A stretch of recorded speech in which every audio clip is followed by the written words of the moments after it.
Hello everyone, I'm Twig and welcome to this week's King of the Hill cast.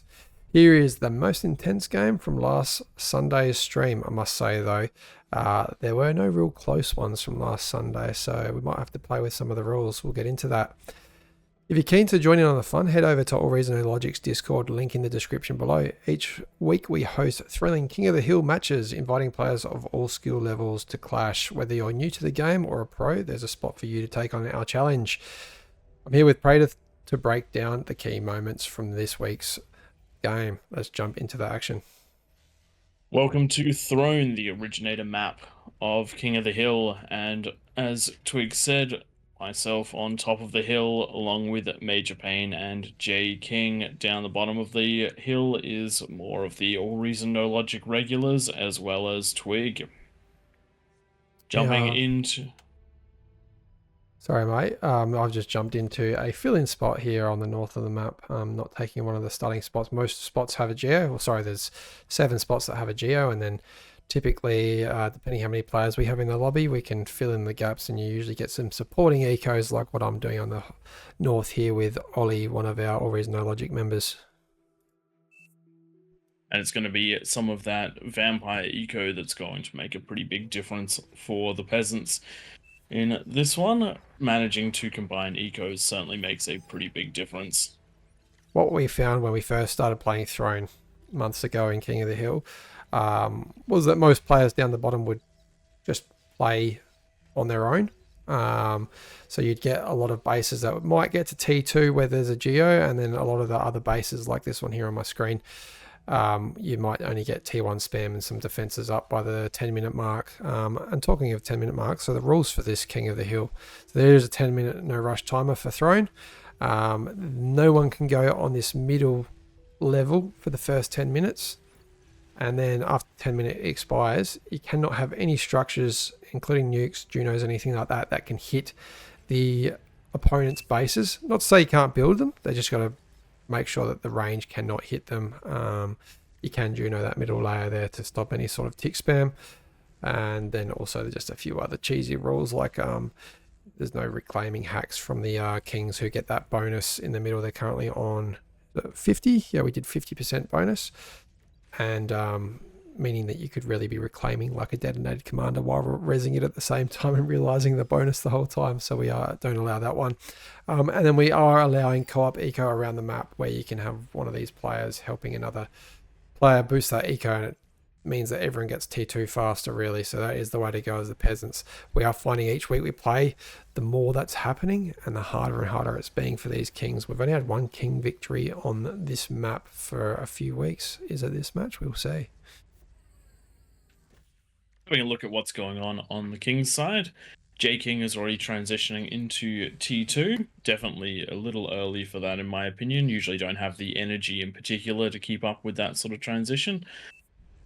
And we've got myself just trying to scale that eco as hard as possible. Reason I've picked this position rather than one of the tri starts, the tri-mech starts, is just that this puts a little bit of my build power, my early build power, in position to build defenses. Means that I don't have to get that later on. Means it serves a dual purpose.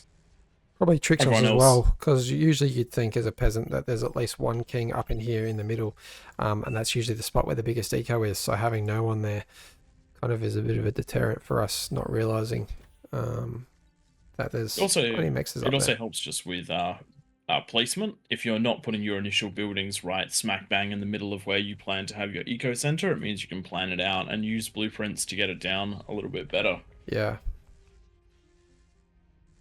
As this is going on, a mixture of wind turbines and solars, just making sure that I never get overly wind blocked, and using my comm to just smash out as much conversion as possible. All of the kings essentially overflowing at this point. You can see you've got 7 constructors out, and that is a good number as a king. You want to get as much build power out early, getting those wind farms up, because they are churning out that extra 50%, and also that conversion just going with the king constantly. And when you're a king as well, you don't even worry about the spacing of these conversions, because you need to defend at such a small area that if these pop, like, you've already lost anyway. So save the time it takes for your commander to walk around and spread them out, or any units to spread them out. Just get them down so you get that metal in the bank as fast as possible. Yeah, King's T2 transition has rolled off, and Major Pain is just moving on to his. I'm definitely the last one, and I'm building it over in the eco center that I'm planning.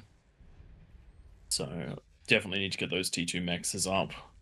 Got some intrusion up into the middle layer, just someone not overly understanding the rules, but they'll move out shortly as we tend to zoom out and have a look while we're playing, and try to monitor the rules best as possible. I've got a couple of people doing that actually. It was a tricky night for getting people to stick to these rules. What would be amazing, but I don't know how to do it, would be to have start boxes customized for King of the Hill. That'd be very tricky for devs to set that up though. They'd have to be very map specific. Or just a dedicated map for King of the Hill where you can have a king's box on one side, a peasant's box on the other, and then sort of like a ring road around, so that the peasants.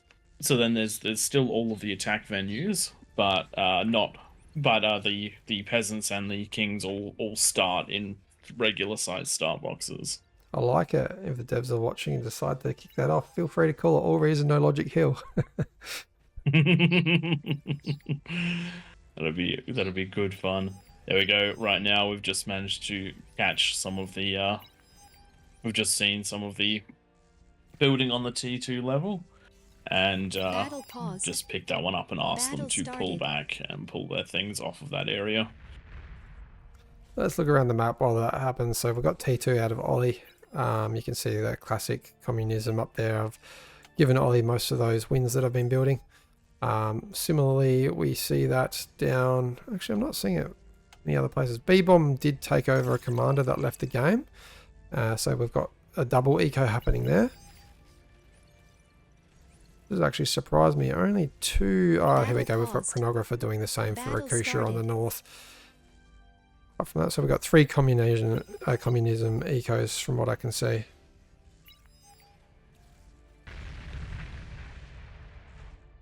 You can really see the difference, like T2 only out for those communism players. The Mighty Rooster is getting T2 up right now, but definitely a little bit later than those others. Battle started. As we approach the 7.5 minute mark, that's when a lot of players start shifting towards the eco side, away from the eco side of things and towards units, and it'll be interesting to see what the different compositions are. King's still frantically trying to get their economies up and rolling, trying to get fusions down, trying to get those T2 mexes down, trying to balance out the spending and the economy. What we want to see from the Kings is very low on energy, very low on metal, which we are seeing at the moment. It means it's all being efficiently used. What was your plan for this game? Did you guys have a plan as a team? I know the 3 of you are on the ARNL Discord. It was the J King and Major Pain weren't overly confident as kings, and so we definitely were going to attempt to each person get some defenses up on their entrance, and then we were going to try and push down as hard as we possibly can. Can see over in J King's base here, he's building a wind right along the edge. That leaves quite a opening to spiders, Karganaths, Recluse, termites to come up over these hills and just take out this wind. So what you want to do is what you can see out of your base here. You're just getting up a whole bunch of build power, and then I believe from memory, Twin Guards was a real good use of metal. Definitely getting Twin Guards around, but not at the 10-minute mark. If you spend all your money getting Twin Guards for the 10-minute mark, you can't actually be offensive, and that's a big problem for the Kings. You have to balance that eco out, and so if you do defend these cliffs against spiders, then you're not going to get an eco push down. Though based on how I'm doing at the moment, I'm going to struggle to get that eco push down as well. Yeah. Oh, sorry, that unit push down as well. Just didn't reclaim my factory fast enough, so I wasn't building the fusion fast enough, didn't have enough build power, the usual sort of problems that you end up with as the king. But plenty of defenses going to be up right here. Scorpions, Twin Guards. I'm even getting some bulwarks and I'll get some artillery. just to hold this area and try and make it so that I can assist on a different side instead of my own. So looks like very defensive play or very economic play out of all teams. Only one player in the whole match, the green player, has actually gone into a substantial amount of units at the start of the game. I wouldn't even say that's substantial, but 2,100 metal worth of units straight out of the gate at that 10-minute mark, which has just elapsed. And yeah, no real aggression out of any other players.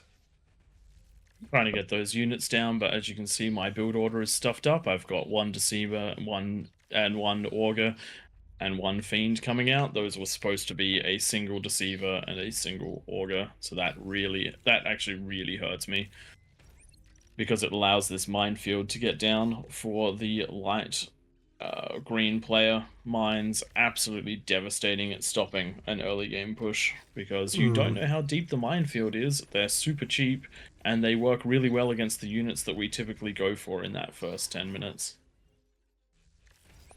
So looking over at Ollie's base, because I was involved up there, going into those first termites, just a single termite that he's handed over to me just so we can scout what's happening up on this hill. Obviously, we don't know who's in what positions. Right now, we're hoping for one of the less experienced players.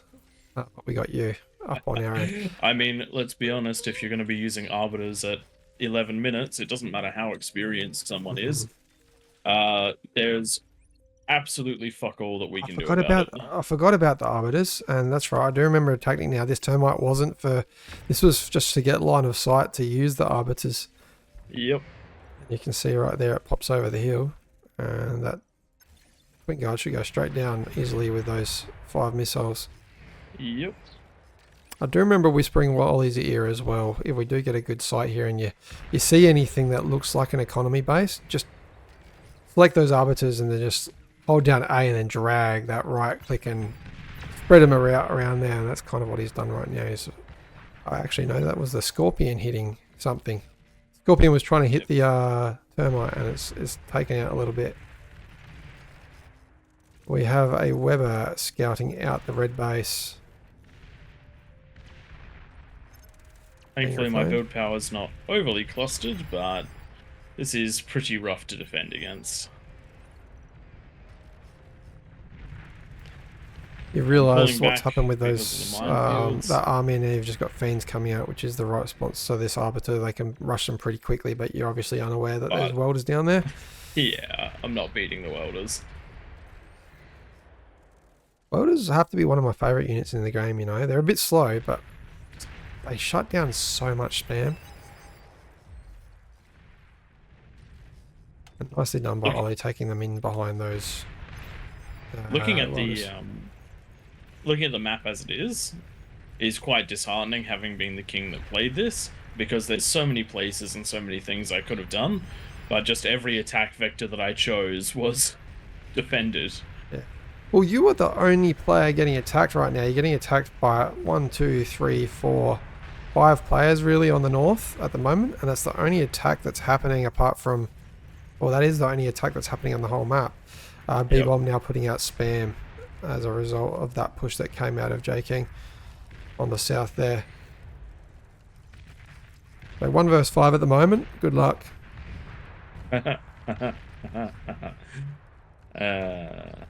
Yeah, if I just send my Fiends down towards the green base, I would have had open season, like the dark green base, I would have had open season to go as I pleased. But instead I ran into mines, then backed off because I thought it would be a minefield.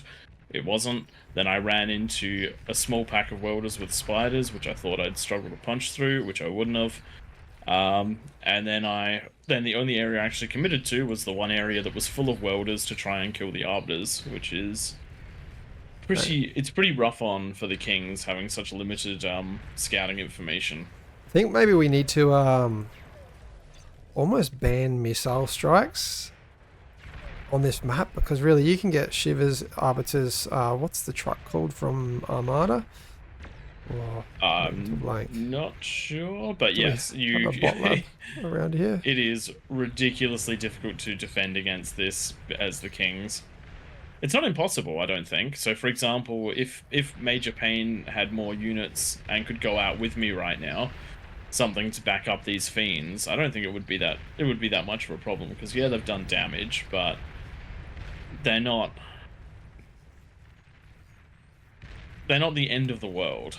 Yeah, plenty of fiends. You should be able to push through here, but They do not feel this. definitely not with that many welders. If you hug the wall with the grunts coming in, it'll be enough. And there are some mines that I've just put down there too, so you'd be getting the alert mines were detected, which is enough Yep. to usually push you back as well. Even though there was only really 2 mines in that field of path that you walk through there, it is a bit of a mind game, those minefields. Yeah, one of the things that I'm learning from watching this replay is how rough the arbiters feel, but in actual fact, if we'd been able to get more scouting information, they were difficult, but the real problem was just attacking in the wrong places, and that's sort of par the course.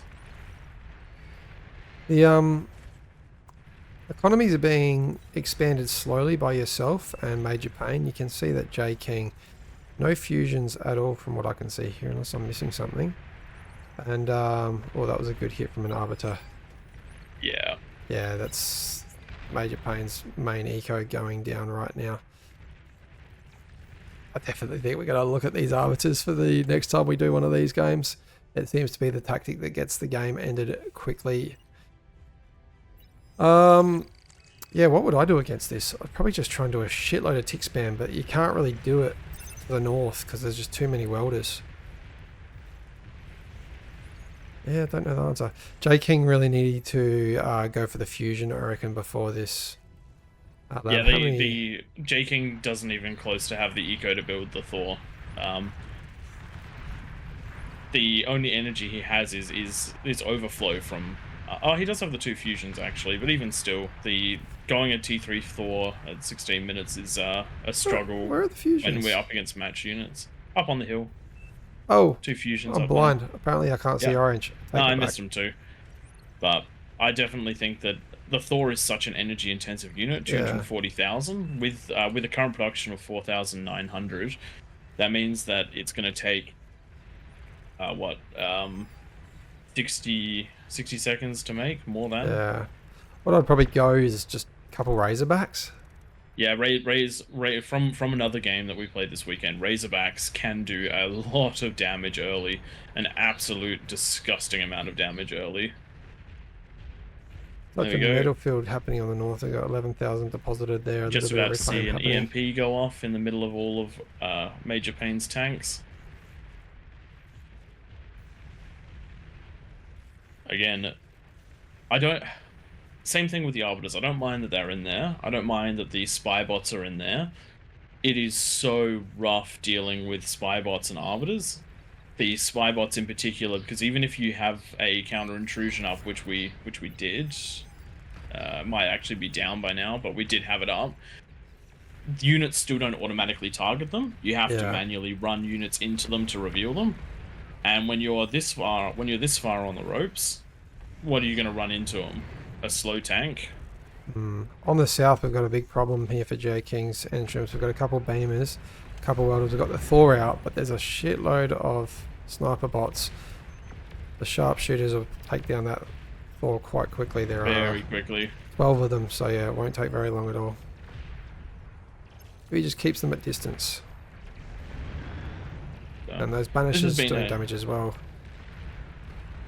So far, what this game has been is a good showcase of a lot of the units available to the peasants, and how to best use them. Getting the snipers up to deal with T3 threats, flooding the field with spam, having those welders there to deal with the fiends, and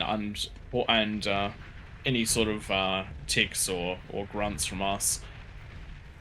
And then also having the arbiters just shelling away the spiders coming up the cliff. There's so many tools available, and you just have to make sure that as a team, you're using them all. I like what happened here from the peasants team. They saw that all those tiger tanks were up at the eco there, and instead of going for that juicy AFS and probably losing all the units, they're like, oh, well, let's just target what we know we can probably damage. Yeah. Do have to say, nicely done by yourself. You have defended everything on your side. Considering you attacked damage done. Yeah, and that's more important. But every time I've pushed out, I just I felt completely overwhelmed in this one because every time I managed to push out, I was fighting things that I was unable to fight. Yeah.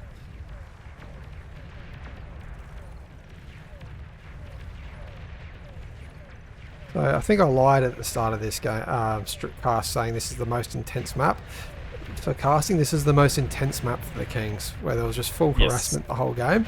And what this cast is doing is showing us where we need to look at maybe increasing the difficulty for the peasants and making it a little bit easier for the Kings. Obviously, if you have 3 very experienced Kings up here, could be a difference where you might see, like you were harassed really hard at the start. If the other 2 Kings were in a position so that they could have pushed out and broken the line, if you can take out a couple of the peasant lanes at the start of the game, and that's the way to win as Kings in this game, then you can probably work your way around the map whilst the other Kings hold their position. There goes the APHIS for Major Pain. First one anyway. Yep.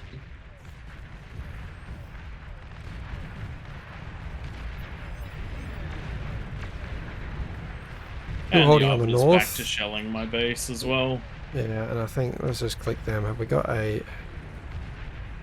Are they all targeting one specific... Yeah, you can see Ollie has just randomly clicked into the middle of your base, and you're going to see the conversion just go down in one hit like that. And that's where we decided to call it. Quick one for King of the Hill this week. Just showing the aggression from the peasants. A little bit too dominant on throne. So what do you guys reckon we should do? Is jump in the comments, and do we increase the bonus for the Kings? Do we add a 4th King up there? What do you reckon we should do to make the throne a little bit more competitive? Because as King of the Hill goes, it is definitely going in the favour of the peasants just about every week. Maybe we need to ban communism on this map so that there's no T2 up for the peasants at the 10-minute mark. But then does it make it too easy for Kings? I don't know. One of the things that's definitely worth noting is the energy produced graph. There's actually a peasant that is ahead of the Kings for the entire game. Energy produced. Oh, that would have been B-Bomb when he took over 2 bases. Yep. And that is not something that we can overly deal with. And similarly, but you can also see Rakusha barely sliding under the Kings, same as well. Yeah. That is the power of the communist eco, and it is something that is ludicrously hard to deal with when you're a king. Yeah. So for King of the Hill, what typically happens is, even though the economy is definitely in the favour of peasants, doesn't matter what map you do, it's all about the T2 or T3 advantage that the Kings get. Kings winning the game early by getting to that tech level, to that next tactic early. And I think Thrones got to the point where, yeah, with this communism, that's not happening. It's essentially a even match out of a couple lanes, and that means that there's a ton more lanes for the peasants to then go in and invade and do the damage from different angles. So definitely making it very unbalanced, and that's what we saw in this one. Hope you guys enjoyed it. Like I said, leave those comments in there. We want to know how we can improve Throne as a King of the Hill map. Make sure you hit that like and subscribe. Thanks everyone for watching. Catch you next time.